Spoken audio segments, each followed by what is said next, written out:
Welcome to SBAM's IM Lansing. Hi, I'm Tony Stamas, Vice President of Government Relations for the Small Business Association of Michigan.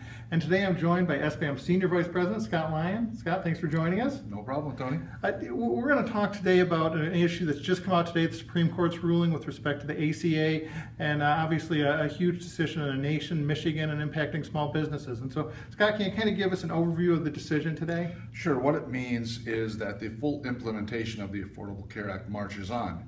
It means that small business owners in Michigan will continue to see their costs increase.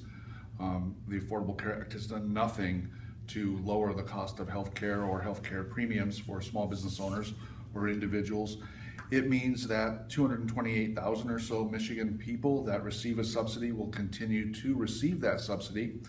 And it means that the folks that are on the other side of that are paying additional cost will continue to pay so those folks can receive that subsidy.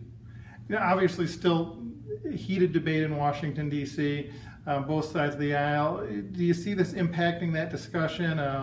You know, there's kind of a constant discussion about whether items should be changed, whether things should be, whether it's, separated or not, that there are pieces of it that could be improved.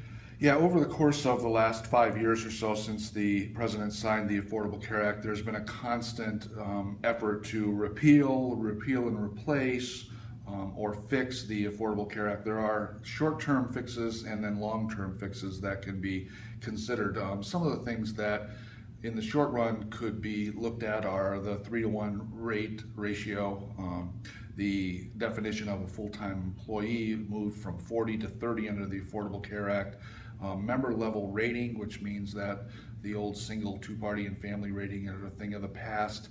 So there are some relatively easy things that could be fixed, including the tax on health insurers, which of course ratepayers pay that tax and insurers forward it on to the government on our behalf.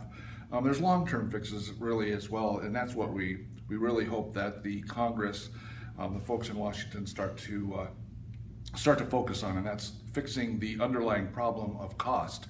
Subsidies are simply a Band-Aid over the top of the cost issue, and we need to fix the root problem if we're going to move forward. So ongoing discussion, we're going to continue to make sure that the voice of small businesses are heard. So really appreciate you joining us today, and thank you all for joining us for the special edition of IM Lansing, and wishing you a great day. Thanks.